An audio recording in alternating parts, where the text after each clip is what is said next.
अस्सलाम वालेकुम दोस्तों, मेरा नाम आसिफ नवाज सुमरा। आप देख रहे हैं सुमरा टेक्निकल टीवी। दोस्तों, आज की वीडियो में हम आपके लिए लेकर आए हैं वायरपूल फ्रिज यानी कि फ़िलिप्स जो है दोस्तों, कम से कम कोई बहुत ही अपना बंद हो गई है पहले से ही। तो ये जो कस्टमर हमारे पास लेकर आया है उसका कहना है कि मैंने तकरीबन इसको 30 साल के लगभग यूज़ किया है, उसमें ये कभी भी ख़राब नहीं हुई, पहली दफ़ा ही रिपेयर होने के लिए आई है। तो हमने इसको चेक किया, इसका वेपरेटर लीक हो चुका है, इसका कंप्रेसर अभी भी ओके है। और दोस्तों, ना ही इसमें छुरी लगी, ना ही कोई इस तरह का कोई केस आया, ना कोई चीज़ इन्होंने मारी।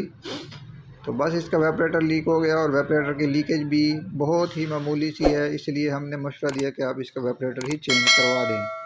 तो वेपरेटर इसका दोस्तों मजबूरी बन गई कि साइज़ कोई इस तरह का बन रहा है, इसको हम ओपन ही डालेंगे, ना ही इसकी साइड वाले फुडिशने हैं। तो इसका ज़्यादातर ओपन ही डाला जाता है। तो ओपन वेपरेटर डालने के लिए हमें क्या क्या करना है ये हम डिस्कस करते हैं और आपको दिखाते हैं। तो हमने एक होल किया ऊपर से और पीछे से इसकी जो शीट है वो हमने कटाई कर दी। ये इसकी है दोस्तों वेपरेटर की शीट यानी कि चैम्बर की। तो इसका हम जो भी इसकी साइज़ आता है वो लेते हैं फ्रिज का और उसके हिसाब से इसको बेंडिंग करते हैं और इसके अंदर डालते हैं। तो चलें सब कुछ आपको दिखाते हैं। तो दोस्तों, ये इंची टेप हमने ले ली और इसका जो बॉक्स है ऊपर वाला यानी कि पोर्शन, उसका हम इंची टेप से साइज़ चेक कर रहे हैं ये कहाँ से बाइंड होना है, ऊपर नीचे इसमें 2 बाइंडिंग होती है। तो इसकी लंबाई कितनी बन रही है ये हम सब चीज़ चेक करके उसके बाद इसको आपको सारा कुछ करके दिखाएंगे। तो दोस्तों, वीडियो के साथ जुड़े रहना है।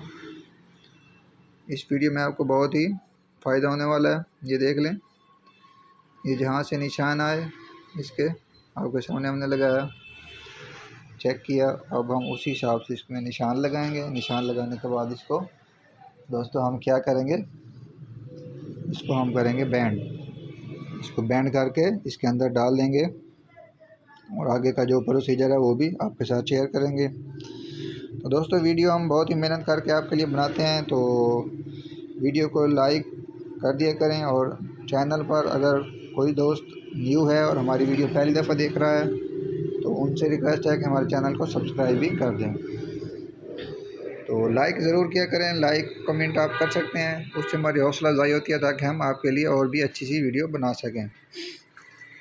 तो एक वीडियो पहले हमने अपलोड किया है, कोई शीट बड़ी हो तो अपना वेपरेटर की उसको काट के किस तरह से हम छोटा कर सकते हैं, वो भी चैनल पर पड़ी है, वो भी आप विज़िट कर सकते हैं। और भी काफ़ी सारी अच्छी अच्छी वीडियो हैं हमारे चैनल पर, वो भी आप देख सकते हैं। किसी भी किस्म का कोई मसला हो उससे मुतल्लिक आपको रहनुमाई मिल सकती है। तो ये देख लें दोस्तों, इस तरह से हम इसका निशान लगाएंगे। ये पैमाना हमारे पास मौजूद है। तो एक निशान हमने लगा लिया, दूसरा भी लगा रहे हैं जी। इस तरह से निशान लगाकर उसके बाद हम इसको करेंगे बैंड। तो बैंड किस चीज़ से किया जाता है, किसी पाइप से कर लें। हमने तो ये अपने पास एक पाइप रखा हुआ है लोहे का, उसके ऊपर हम कपड़ा वगैरह लगा देते हैं ताकि ये सिल्वर की चैम्बर की शीट होती है उसके ऊपर कोई निशान वगैरह ना आए। इस तरह हम इसको रखेंगे और ये देख लें, मैं कैमरा थोड़ा ऊपर ले आया, जहाँ जहाँ निशान बन रहा है वहाँ ही पाइप हो नीचे, उस तरह से हम इसको दोस्तों बैंड कर देंगे। तो कोई मसला नहीं होता, बस थोड़ी सी समझने की बात होती है। बस यही ख्याल करना है कि इसके पैप जो हैं वो बैंड ना हो, यानी कि पाइप जो है अंदर से डैमेज ना हो, इसलिए कपड़ा भी रखवाया और एहतियात भी है। ये देख लें, जहाँ निशान आया था उसी जगह ही इसकी बैंडिंग आ गई। अब अगला हिस्सा जो है वो भी हम बैंड करेंगे, सेम प्रोसीजर वही है। ये देख लें, ये शीट होती है नरम, इसको एहतियात से करना होता है, बस इसमें एहतियात की ज़रूरत होती है, बाकी सारा तजर्बा ही काम करता है। बहुत ही सिंपल है। तो ये एवापोरेटर जो है हम ओपन डाल रहे हैं। तो इंशाल्लाह नेक्स्ट टाइम वीडियो मैं अपलोड कर दूंगा जो कि प्रॉपर जैन कंपनी का डाला होता है उस सेम तरीके के मुतालिक इंशाल्लाह जल्दी वीडियो अपलोड हो जाएगी।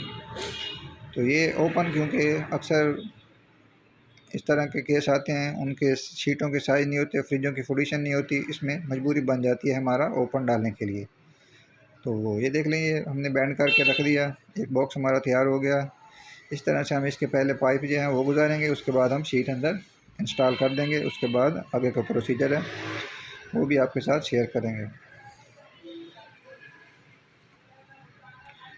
तो चलें इसको अंदर इंस्टॉल करते हैं। ये देख लें, ये अंदर चला गया इजीली। सारा दारोमदार होता है आपकी पमैश के ऊपर। पमैश आपने अच्छे से लेनी है।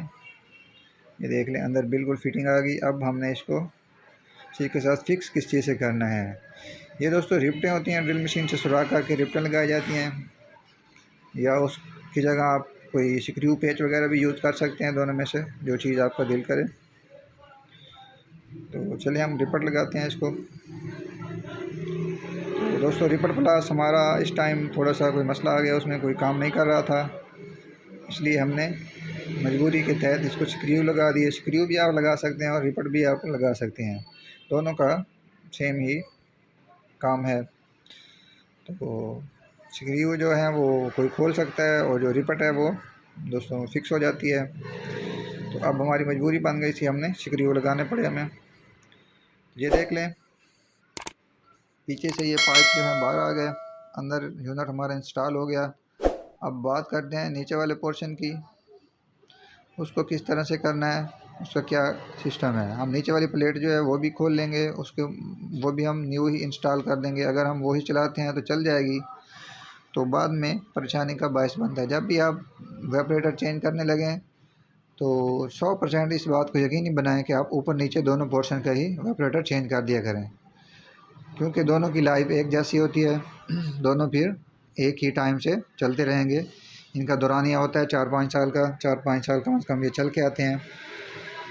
तो जेन्युइन की और बात होती है, जो मार्केट में हम परचेज़ करते हैं उसका और बात हो। ये जो केबल मैं आपको दिखा रहा हूँ ये है दोस्तों थर्मोस्टेट की, जो ट्रिपिंग करती है, और ये जो है ये हीट का काम करती है। जो हमारी बर्फ़ वगैरह जम जाती है और मोटी, उसको पिघलाने के लिए ये हीटर का काम करती है।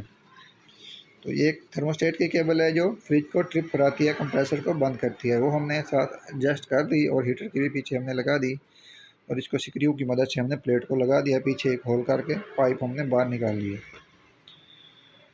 तो चले दोस्तों मैं आपको पीछे वाली साइड भी दिखाता हूँ। ये देख लें ऊपर वाला पोर्शन जो है वो भी ज़बरदस्त अब तैयार हो गया, इंस्टॉल हो गया हमारा ऑपरेटर जो है जहाँ हम लगाना चाह रहे थे। तो इसकी एक तो कूलिंग पहले से काफ़ी अच्छी हो जाएगी। ये जो रबड़ साथ नहीं आ रही, इसका नीचे से ये जो फिटिंग है ये साथ टच हो रही है, इसको हम बाद में ठीक कर लेंगे। ये थोड़ा सा मैंने बता दिया ताकि किसी के साथ मसला आता है तो ये वाली चीज़ें आप नोट कर लिया करें, कहीं ना कहीं से टकरा रही होती है। तो ये देखें ये इसके पाइप बाहर आ गए। तो अब करना क्या है, ये दो पाइप ऊपर से आ रहे हैं जो छोटे वाले हैं, एक है बड़े वाला, ये है रिटर्न पाइप, ये कंप्रेसर के साथ ज्वाइंट होगा। उसके साथ एक छोटा पाइप भी लगा हुआ है, कैपरी ट्यूब उसको बोलते हैं।